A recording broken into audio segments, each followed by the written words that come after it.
오늘은 복 있는 사람이란 주제를 가지고 말씀을 드리도록 하겠습니다. 처서가 지나니까 확실히 날씨가 아침 저녁으로는 선선해지는 것을 느낍니다.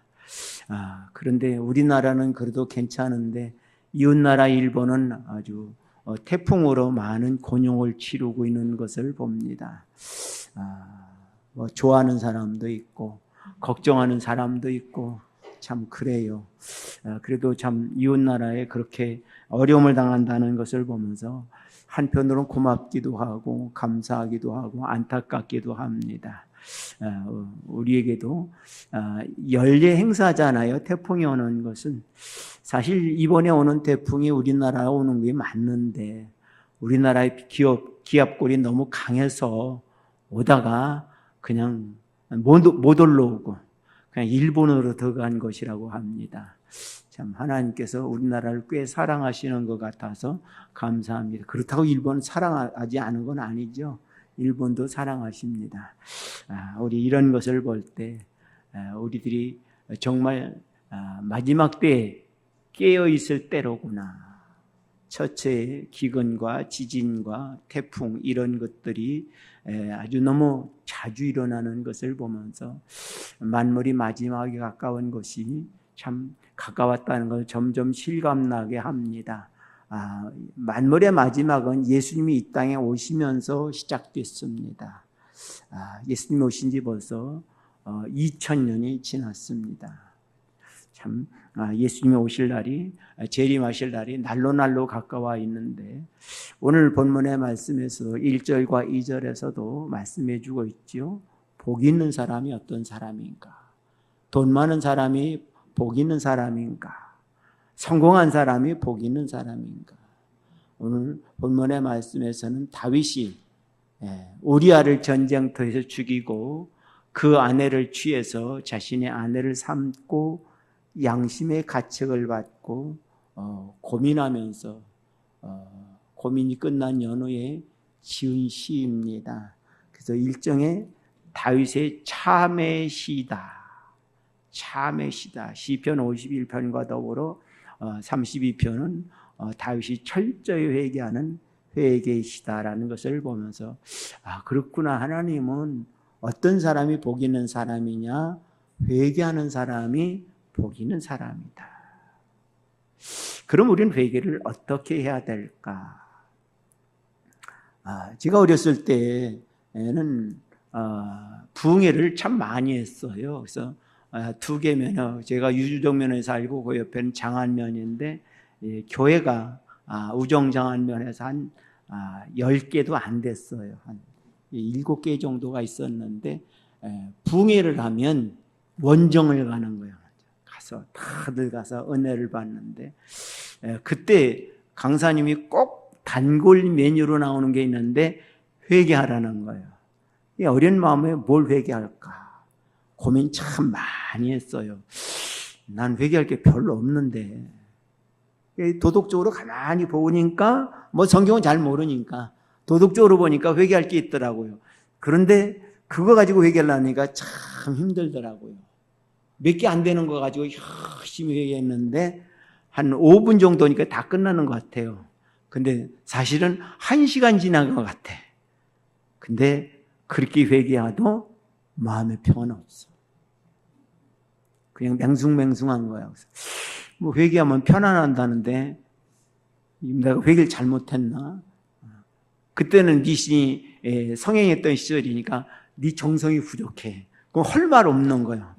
네가 기도한 게 정성이 부족해. 굉장히 미신을 갖다 붙이는 거죠. 참 그런 시절도 있었는데 이제 목회를 하면서 또 회개하라라고 하니까 성경 공부하는데 어느 성경 선생님이 그러더라고요. 목사님 무슨 회개할 거 그렇게 어렵게 생각하십니까? 그럼 어떡합니까? 했더니 성경 한 장 딱 펴고 한 절 읽고 이대로 살았는가 못 살았는가 그거 가지고 회개하세요. 그렇게 하니까 머리가 터지는 것 같더라고요. 살아본 적이 없잖아. 여러분 말씀대로 보고 그것대로 살았나 안 살았나 한번 생각해 보세요. 정말 머리가 터지는 것 같아요. 이것도 아닌데. 그러다가 이제 이 말씀을 여러 번 많이 봤는데 보면서 그렇구나. 하나님께서 우리에게 회개할 기회를 주신다. 회개할 기회를 주신다. 우리 1절 말씀 같이 읽어보십시다. 1절 말씀 시작. 허물의 사함을 받고 자신의 죄가 가려진 자는 복이 있도다. 아멘. 허물의 사함 어떻게 알아요? 내 허물을 어떻게 아느냐? 누가 지적해서 아느냐? 성질나는 일이죠. 화나는 일이에요. 네가 뭔데? 내 잘못을 지적해. 넌 잘났어? 넌 나보다 나아? 반발심이 일어났죠. 그래서 다른 사람의 죄를 지적하는 것은 상당히 위험한 것이에요. 분쟁의 소지가 있고 절교의 소지가 있는 것이 함부로 해서는 큰일 나는 거예요. 그런데 하나님께서는 사람을 통해서가 아니라 우리 양심의 가책을 주신다는 것이죠. 우리는 일이 끝날 때마다 내가 잘했는지 잘못했는지 다른 사람은 몰라도 나는 알아요. 내가 잘못했어. 내가 욕심내지 않았어. 내가 어리석었어. 다른 사람은 몰라도 나는 알아요. 내 영심이 나를 찔러요. 내 양심을 내게 호소해요. 잘못된 거 아니냐. 사람의 양심은 하나님이 주신 선한 양심도 있고요. 사단이 주시는 화인 맞은 양심도 있어요. 그런데 성경은요, 우리 양심의 가책을 느끼게 한다는 것은 참 감사한 거예요. 주님은 말씀하셨어요. 너희는 성령이 아니고는 나를 주라고 고백할 자가 없다. 여러분들이 아무리 훌륭하고 아무리 똑똑하고 아무리 샤프하다 할지라도 성령이 여러분을 감동하지 아니하면 예수님을 주라고 고백하지 않는다는 것이. 왜? 우린 죄인이니까. 우린 죄가 좋으니까. 죄가 싫어서 지는 사람은 거의 없어요. 죄가 너무 사랑스러운 거예요. 죄를 떠나서는 살 수 없는 게 우리 인생들이에요. 그래서 죄를 지면요, 왠지 모르게 희열을 느껴요. 왜? 좋은 것을 했으니까. 근데 선을 행하고 희열을 느껴야 되는데 선을 행하고는 희열을 별로 못 느껴요. 왜? 선은 내가 싫어하는 것이니까. 우리 마음은요, 선은 싫어해요. 왜? 죄인이니까. 그래서 성경은 이렇게 얘기합니다. 모든 사람의 죄를 지었음에 하나님의 영광에 이르지 못해. 모든 사람이 죄를 지었다는 거예요. 모든 사람의 죄를 지었다라고 하는 것은 무엇입니까? 죄를 사랑한다는 것이죠. 아니라고 대답할 사람들이 있을 거예요. 그러나 여러분들이 죄를 지어보세요. 부지중에 짓잖아요.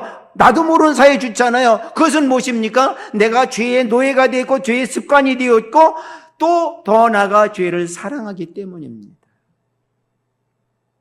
여러분 양심에 느끼잖아요. 이건 잘못한 거야. 이렇게 하면 안 되는데 양심이 얘기하잖아요. 그 양심이 깨어있다는 것은 무엇입니까? 그나마 하나님께서 성령을 통해서 그 양심에 불을 지피는 거지. 그건 잘못된 거야. 우리의 허물을 꺼닫게 해주는 게 우리 양심의 가책이라는 것이죠. 다윗은 우리아를 죽이고 우리 아내를 취했을 때 그 양심의 가책이 말도 못했어요. 남들 보기에는 아무렇지도 않은 것 같으나 그 마음의 양심의 가책은 맛있는 음식을 먹어도 맛을 못 느낄 것이고 좋은 일을 봐도 기쁨을 느끼지 못하는 그 양심의 가책. 왜? 다윗은 하나님의 마음에 합당한 사람이잖아요. 합한 사람이잖아요. 그러니 그 양심이 얼마나 많이 찔리면 넌 살인자야. 넌 간음자야. 그럴 수 있어. 넌 한 가정을 파괴한 파괴범이야. 그 양심의 가책은 말할 수 없도록 그를 찌르고 있었다는 것이죠. 그런 와중에 나단 선지자가 당신은 죄를 지었습니다. 죄인입니다. 하나님 앞에 벌을 받을 겁니다. 라고 했을 때 웬만한 왕이면 화를 벌컥 내겠죠. 바로처럼 화를 내지 않는다 할지라도 세례 요한이 동생의 아내를 취하는 건 잘못이야 라고 말하니까 그래 그거 잘못된 거야 라고 그래도 네가 내 앞에 그렇게 말할 수 있어 옆에 사람들이 있는데 감옥에 가둬 가뒀잖아요. 그러니 바로처럼 다윗도 나단 선지를 가둘 수 있어요. 그런데 가두지 않았어요. 왜? 양심의 가책의 소리를 들었거든요. 양심의 가책으로 많은 고민을 했거든요. 죽을 것 같은 그런 시간들을 보냈거든요. 그렇기 때문에 어떻습니까? 곧바로 회개했습니다. 우리가 다윗이 그냥 회개한 것이 아니라는 거죠. 그 양심의 가책이 너무 힘들어. 풍선이 부풀 대로 붙들어서 조그만 건드리니까 펑 터지지. 터지기 일보 직전에 나단 선지가 얘기하니까 곧바로 회개하는 모습이라는 거죠. 우리의 양심은 이처럼 우리들의 마음을 찌르고 있습니다. 찌르는 이유가 무엇입니까? 회개하라는 것이죠. 예수님이 처음 말씀하신 것이 다른 말씀하지 않으셨어요. 회개하라, 천국이 가까웠느니라. 왜 회개하라고 그랬을까요? 나를 믿으라고 그러지 왜 회개하라고 했을까?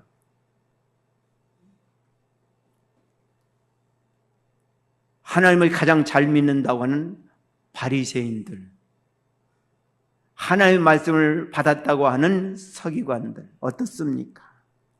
자기 나름대로 틀을 짜놓고 그렇게 살아가고 자기들은 행하지 않으면서 백성들에게 지키라고 하는 참 어리석은 사람들이잖아요. 그들이 예수님의 말씀을 듣고 어떻습니까? 양심의 가책을 받았어요. 마음에 찔렸다. 복음서에 많이 있어요. 그들이 예수님을 시험하러 왔다가 또는 예수님의 말씀을 들어봤다가 마음에 찔려 양심의 가책을 받았다는 것입니다.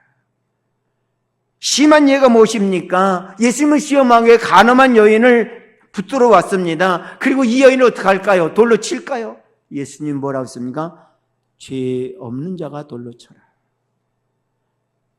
그래서 거기 있는 사람들이 어떻습니까? 가만히 있어봐. 내가 죄 있나 없나? 양심에 물어보니까 넌 죄인이야. 양심이 금방 그 자리에서 얘기하잖아요. 그래서 돌을 들고 때리려고 던지려고 했다가 도로 내려놓고 슬그머니 도망가잖아요.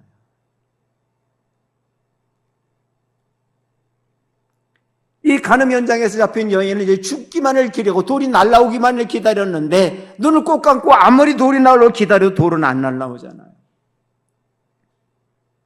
예수님이 어디들 갔냐? 모릅니다. 모르죠. 눈을 감고 있는데 알 리가 없죠. 나도 너를 죄를 정죄하지 않으면 다시는 죄를 지지 마라. 우리는 그럴 수 있어요. 어떻습니까? 예수님 말씀을 듣고 양심의 가책을 받고 돌을 놓고 슬그머니 도망간 것이 회개라고 말씀하시겠습니까? 그럼 어떻게 생각하세요? 예수님의 말씀을 듣고 돌을 내려놓고 그냥 슬그머니 그 자리를 따라간 것이 회개냐 아니고 그걸 회개라고 보십니까? 그걸 회개라고 하면 그들은 예수님을 십자가에 못 박지 않았을 것입니다. 그들은 어떻습니까? 자리만을 피했던 것이. 우리도 마찬가지예요. 양심의 가책을 받았을 때 그들처럼 피한다는 것이죠. 자리를 피하든지 회개를 피한다는 것이죠. 성령님 우리 마음속을 찌릅니다. 이건 분명히 회개할 거야. 반드시 회개해야 돼라고 우리의 양심을 찔렀는데 우리는 어떻습니까? 슬그머니 피한다는 것이죠.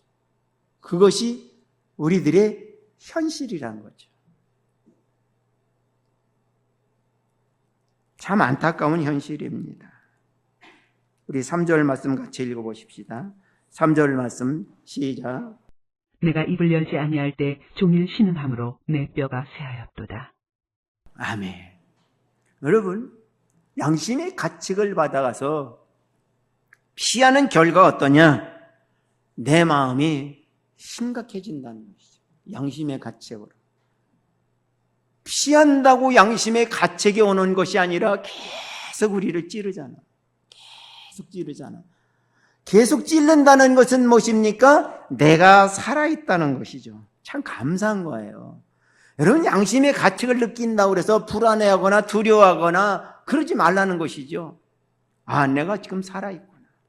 그럼 살아있으면 내가 살 길을 찾아야 되잖아요. 내가 살아있으면 살 길을 찾아야 되는데 그 살 길이 뭐냐? 회개하는 길이라는 거죠. 우리는 언제까지 양심의 가책에서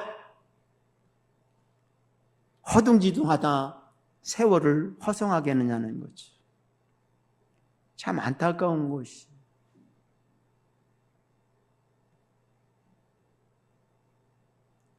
하나님께서는 회개하는 사람들에게 이런 길을 주신다고 했습니다. 8절 말씀 읽어보십시다. 8절 말씀 시작. 내가 네 갈 길을 가르쳐 보이고 너를 주목하여 훈계하리로다. 아멘. 회개하는 사람에게 이렇게 주신다고 약속을 하시는데 우리들이 양심의 가책을 받아도 회피하고 도망다니면서 지도할 땐 무엇입니까? 하나님이여 보여주옵소서. 가르쳐 주옵소서. 양심의 가책을 성령님께서 우리 마음속을 찌르고 있는데 그 문제를 해결하지 않냐고 내 갈 길을 보여달라고 가르쳐달라고 해서 하나님께서 보여주시고 가르쳐 주시겠느냐는 거죠. 우리 성도들에게 잘못된 신앙이 하나 있어요. 큰 절에 매달리면 들어주신다고. 물론 틀린 말은 아니에요. 구하라 주실 것이요 찾으라 얻을 것이요 문을 두드린 자에게 열려진다고. 그런데 양심의 가책으로 날 찔렀는데 회개하지 않는데 보여주시고 가르쳐 주시겠느냐는 거죠. 그건 아니라는 거죠. 참 감사한 것은요, 하나님이 실망하지 않냐고 성령님을 통해서 계속 가르쳐 주신다는 것이죠. 그래서 성령님은 우리를 위해서 말할 수 없는 탄식으로 기도한다는 것이에요. 아니, 넌 언제나 회개할 거냐? 그렇게 양심의 가책을 찌르는데 내 양심이 만신창이가 나도록 찌르는데 언제 회개할래? 탄식한다는 거죠. 우린 이런 사실을 알고 아, 그렇구나. 하나님께서 늘 깨어있는 것이 뭐니까 했더니 내 양심의 가책의 소리를 들을 수 있는 것, 내 양심의 가책을 느낄 수 있는 것, 이거 자체만이라도 깨어있는 것입니다. 그나마도 그거 깨어있지 않으면 그건 화인 맞은 양심이죠. 악한 말을 하고 악한 행동을 해도 정당화하는 것. 범죄를 수사하는 프로파일러들이 그 무서운 범죄자들은 그렇잖아요. 범죄를 저지르면서도 정당한다는 거. 뭐 요즘 딥페이크? 뭐요? 예, 딥페이크 맞아요? 그거를 하면 우선 뭐라는 줄 알아요? 부모들이 애들이 재미로 했대요. 그 양심에 화인 맞은 거 아닙니까? 아시는 분들은 알 거예요. 내가 그 대상자라고 하면 어떨까요? 내 모습이 이렇게 적나라하게 드러났다라면 얼마나 부끄러울까요? 그런데 그 부모가 그걸 장난이라고 말할 수 있겠느냐는 거죠. 양심의 가책을 느끼지도 않은 거예요. 그럼 자기 아내가 그 모습으로 그 옆에 같이 서 있다 그러면 아, 장난으로 참 잘한다. 박수 칠 일이야 라고 하겠습니까? 내 딸이 그렇다 그러면 박수 칠 일입니까? 아, 장난으로 한다고 그럴 수 있습니까? 아니잖아요. 요즘 범죄가 이렇게 흉폭해져 가고 있습니다. 양심의 소리가 들려지지 않는 시대에 도래하고 있다도 과언이 아니에요. 그래서 그나마 우리들에게 그런 것을 깨닫는다는 것은 감사한 일이에요. 저도 은퇴 오고 나서 이렇게 동료들과 만납니다. 아니, 그 나이 됐으면 좀 모든 거 내려놓을 때가 됐는데 왜 안 내려놓을까? 좀 답답해요. 그래서 저 친구 만나지 않아야지. 그래서 성경을 보니까 성경에 그런 말씀이 있더라고. 그렇게 하려면 세상을 떠나. 그럼 돼 그러더라고요. 그렇구나. 이거 안 되는구나. 이 세상을 떠난다는 건 뭐예요? 네, 죽으라는 거예요. 죽으면 안 봐. 그렇구나. 그래서 생각한 건 뭐죠? 하나님, 내가 그를 용납하게 해주세요. 내가 그를 용납하는 거에서 아, 그래, 넌 그러니까. 그래. 너 나는 대로 살아. 그냥 난 나대로 살아갈게. 그리고 만나는 것이. 그래서 그런 친구들을 만나면 집이 오면 파김치가 돼요. 그거 참으려고 그러니까 제가 성격이 참 좋잖아요. 그걸 보려니까 얼마나 기분이 좋겠어요. 그냥 파김치가 돼요. 그래서 여보 다음에 안 갈 거야. 그래도 가야지. 집사람은 그래도 만나라는 것이에요. 그럼 당신 세상 떠날 거야? 아니잖아요. 그래서 그래, 내가 회개하고 내가 용납하자. 내가 옹졸한 인간이지. 하나님께서 나에게 그런 걸 깨닫게 주니 감사하지 않냐. 그래서 성경을 보면서 쓰면서 그런 것을 많이 깨달으니까 참 감사하더라고요. 그렇구나. 살아있다는 게 뭐냐? 양심의 가책을 느끼고 깨닫는다는 것이다. 그렇다라고 하면 왜 가만히 있느냐? 양심의 가책을 느끼고 깨달으면서 왜 가만히 있느냐? 하나님께서 내 갈 길을 보여주시고 가르쳐 주신다고 약속했는데 왜 가만히 있느냐는 거죠. 우리 믿음의 성도들은 정말 하나님 앞에 양심의 가책을 깨달을 때마다 회개하는 거 얼마나 쉬워요. 내가 회개하려고 무릎 안 꿇어도 되잖아요. 애쓰지 않아도 되잖아요. 양심의 가책을 느낄 때마다 하나님 잘못했어. 뭐 사람이 있거나 말고 속으로 해도 되잖아요. 하나님 내 잘못했어요. 용서해 주세요. 그럼 하나님께서 우리에게 주시는 게 뭐예요? 평화잖아요. 평강이잖아요. 부활하신 예수님 제일 첫 번째 만난 사람 막달라 마리아에게 너에게 평강이 있을지어다. 평안하냐? 제자들에게 평안하냐고 묻지 않습니까? 하나님은 회개한 사람들에게 평안함을 주신다는 거예요. 평안하는 사람에게 갈 길을 보여주시고 갈 길을 가르쳐 주시면 해요. 마음이 평안하지 않은 사람에게 갈 길을 보여주시고 갈 길을 가르쳐 주시면 하겠느냐고요. 안 해요. 아무리 옳은 소리라고 아무리 좋은 소리라도 안 들어요. 저도 목회를 하면서 상담을 하면서 많은 이야기들을 했죠. 기도하면서 이렇게 하는 게 좋을 것 같아요. 그럼 안 하잖아요. 왜요? 근데 전문가가 얘기하면 어때요? 들어요. 그럼 결국 뭐예요? 목사는 전문가가 아니라는 거죠. 그래서 저는 그런 걸 보면서 그래요. 참 하나님 감사해요. 내 말을 안 들으면서도 그래도 교회는 열심히 나오니까 감사해요. 그렇게 하는 거예요. 어떻게 해요? 내 말을 못 믿으면 교회도 안 나오잖아. 목사 또 거짓말한다. 아예 안 오잖아. 근데 와서 말씀을 열심히 들어. 또 그리고 아멘도 해. 그럼 목사는 또 그걸 가지고 은혜 받나 보다. 뭘 은혜를 받아. 양심의 가책을 받아도 그냥 지나가는데 우리는 바리새인들처럼 내 양심의 가책을 받으면 슬그머니 돌을 내려놓고 자리를 피하는 자가 되지 말고 회개해야 된다는 것이 하나님이 원하시는 거예요. 하나님 여러분들의 갈 길을 보여주시고 가르쳐 주시길 원하시는 거예요. 왜? 여러분들이 복 있는 사람 되기 위해서, 복을 누리기 위해서. 우리 2절 말씀 같이 읽어보십시다. 2절 말씀 시작. 마음에 간사함이 없고 여호와께 정죄를 당하지 아니하는 자는 복이 있도다. 아멘. 우리 마음에 간사한 마음이 있잖아요. 엊그제만 해도 못 살겠어 했는데 요즘은 어때요? 살만해. 이제 살만해. 이제 저녁에 잘 때 에어컨 꺼도 돼. 살만해. 그래 요즘 저도 에어컨을 끄고 사니까 살만하더라고요. 이게 에어컨을 켜놓고 자니까 자다가 추워서 이불을 또 덮고 발 나오면 또 그 발 대고 그게 몇 번씩 깨요. 근데 에어컨을 딱 끄니까 그냥 자면 눈 뜨면 아침이요. 얼마나 좋아요. 참 간사하다. 우리 마음이 이렇게 간사해요. 그러면서 하는 말이에요. 계절은 속일 수 없어. 그 계절을 누가 붙들고 계세요? 하나님이 붙들고 계시잖아요. 이게 하나님 쑥 빠지는 거예요. 그냥 계절만 생각하고. 우리는 양심의 소리를 들어야 돼요. 그리고 하나님의 말씀을 붙들어야 돼요. 예수님이 용서받지 못할 죄가 한 가지 있다고 그랬어요. 너희가 나를 부인하면 내가 용서해 줘.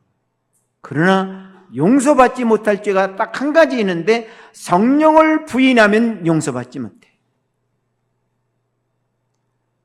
저는 그래서 그 성경 공부하면서 성령을 부인하면 용서받지 못한다 그래서 고민 참 많이 했어요.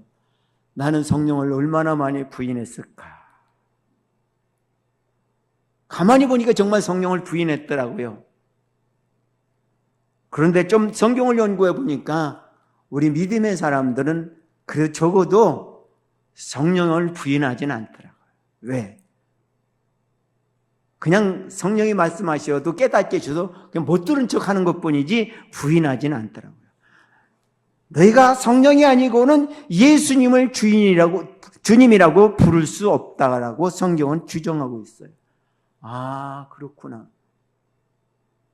예수님을 내 주인님이라고 구세주라고 고백하는 것이 내가 아니라 성령님이로구나. 감사하다. 근데 세상 사람들은 아니잖아요. 예수 십자가에 못 박혀 죽었대. 그거 다 아는 사실이요. 근데 나하고 무슨 상관이야? 다르잖아요. 우린 예수님이 십자가에 나를 위해 돌아가셨다고 하던데 세상 사람들은 아무 상관없다고 그러잖아요. 그것은 무엇입니까? 성령님이 함께 하느냐, 함께 하지 않느냐. 그런데 우리는 성령님은 근심하지 않게 해야죠. 성령이 우리 양심에 그렇게 가책을 주었으면 우리는 회개해야 되잖아요. 그 회개하지 않으니까 어때요? 성령이 말할 수 없는 탄식으로 기도한다고 그러잖아요. 언제 할래? 언제 할래? 언제까지 줄다리게 하실 겁니까? 우리 마음에, 양심에 질문해야 돼요. 사랑하는 성도들이요, 우리 양심이 지금까지 살아있다고 하는 것은 성령이 여러분 마음 가운데 지금도 함께하고 계시다는 것이 얼마나 감사해요. 하나님 감사해요. 내 양심의 소리를 들을 수 있고 느낄 수 있는 것 참 감사해요. 내가 이제부터는 성령님 나라의 양심의 가책을 느끼고 깨닫게 할 때마다 회개하겠습니다. 내가 특별히 회개하자고 해서 회개하는 것이 아니라 그럴 때마다 회개하겠습니다. 하나님께서 회개하는 사람들이 갈 길을 보여주시고 가르쳐 주신다고 했으니 얼마나 감사해요. 사랑하는 성도들이요, 여러분들이 양심의 가책의 소리를 그냥 지나치지 마시고 바리새인들처럼 그냥 회피하지 마시고 정말 믿음의 사람이라고 하면 그 양심의 소리를 듣고 그 순간 엎드리지 않는다 할지라도 마음으로도 회개하세요. 하나님, 제가 잘못했습니다. 제가 잘못 가고 있습니다. 그러면 잘못된 말 고치려고 애는 쓸 거잖아요. 잘못된 길 가는 거 안 가려고 애는 쓸 거잖아요.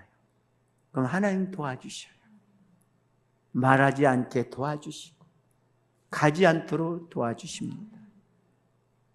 시험 당할 쯤에 피할 길도 주신다고 말씀하셨지 않습니까? 하나님은 여러분들 모든 성도를 이렇게 사랑하셔요. 참 너무너무 감사해요. 그래서 하나님의 사랑은 말로 표현할 수가 없어요. 표현할 수가 없어요. 나는 이게 사랑이라고 말했는데 성경을 보면 내가 생각한 사랑은 너무 어리석은 사랑이에요. 너무 부족한 사랑이에요. 그래서 하나님의 사랑은 우리가 말로 어떻게 말할 수가 없어요. 여러분 지금 말씀드렸던 것처럼 내 양심을 깨닫게 해주시고 느끼게 해주신 것만 해도 얼마나 감사해요. 얼마나 사랑하시기 때문에 지금까지도 끊임없이 외면하지 않고, 아마 사랑 같으면 저 같으면 벌써 버렸을 거예요. 벌써 도망갔을 거예요. 그런데 어때요? 그러지 않잖아요. 참 감사해요. 이런 하나님의 사랑을 깨닫고, 하나님 나를 이렇게 사랑하시는구나. 우리는 하나님이 우리 사랑하는 걸 잘 모르잖아요. 우리가 하나님 사랑하는 건 내가 하는 일이 잘 되는 것만이 사랑인 줄 알잖아요. 내 양심을 가책을 깨닫게 느끼는 건 사랑이 아닌 줄 알잖아요. 세상에 그거부터 큰 사랑이 어디 있을까요? 말씀을 읽을 때마다 깨닫고, 말씀을 들을 때마다, 볼 때마다 깨닫고, 내가 약속을 하고 지키고 하려고 해도 번번이 용두사미가 돼버렸는데, 가다가 중지해버렸는데, 가다가 중지하면 안익함만 못하다는 말도 있잖아요. 그러기를 수없이 했음에도 불구하고 지금까지 우리를 지키시고 양심에 깨닫게 해주셔서, 찔러주셔서 우리로 하여금 깨닫게 해주시는 그 은혜를 감사하면서 하나님이 이제는 순종하는 삶이 되겠습니다. 순종이 뭐예요? 다른 거 아니에요. 순종을 거창하게 생각하지 말라는 거죠. 우리가 순종을 어마어마하게 생각하니까 순종은 안 하는 거예요. 그 순종은 무엇입니까? 그 양심의 가책을 느꼈을 때 회개하는 게 그게 순종이에요. 말씀을 깨달았을 때 하려고 흉내라도 내는 게 그게 순종이에요. 우리가 흉내내라도 해야만이 제대로 하잖아요.